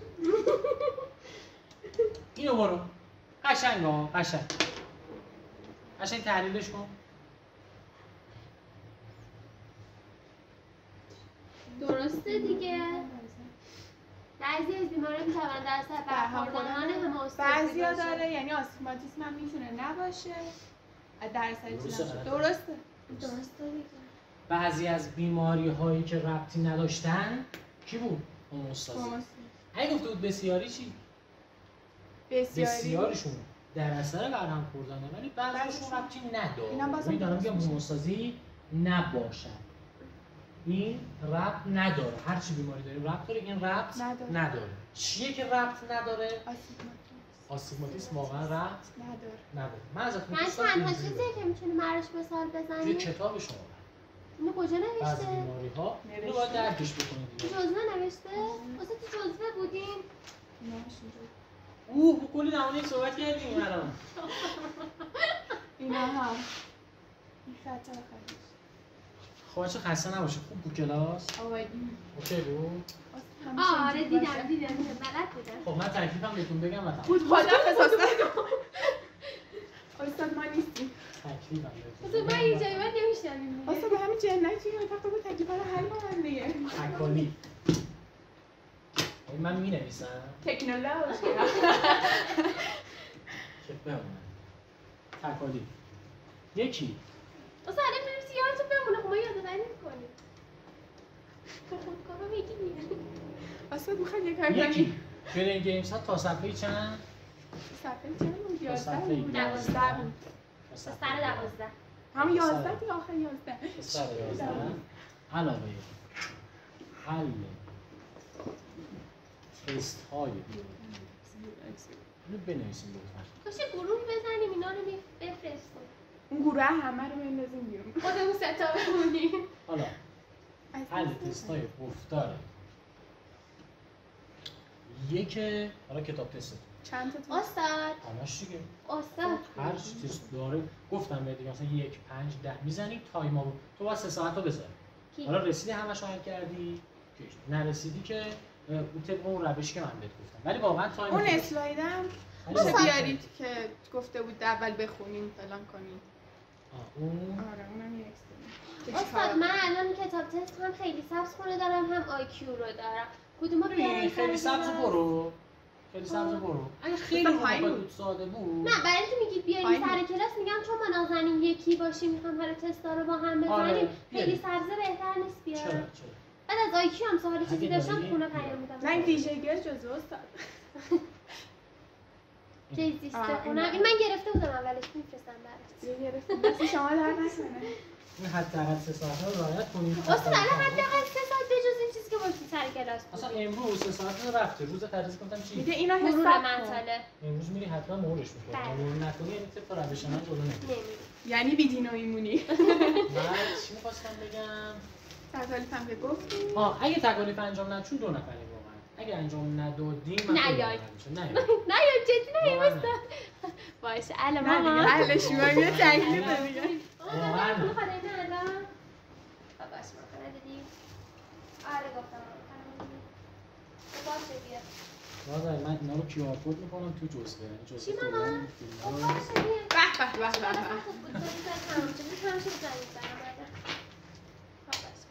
استاد تستا رو داخل دفتر تحلیل بنویسیم کتاب بنویسیم تحلیلش هم باید بنویسیم. آره تحلیل همینجوری که من رفتم همونجوری که شما همونجوری. بعد خب نمیخواد نمیخواد جلوی جلوش. برید تا میگم جلوش خط میزنی این برنگیزش استاد این کیو آر کد میدونید داستانش چیه؟ من واسه رفیقم تولدش بود. بعد یک ساعتش می‌خواستم براش کادو درست کنم. بعد از این بابا اصلا کیو آر کد میزنه اینا. زنه به من میگفت چقدر 560 تومن خودم درست کردم با 20 نفر پول قاب دادم. اینقدر خوب شد.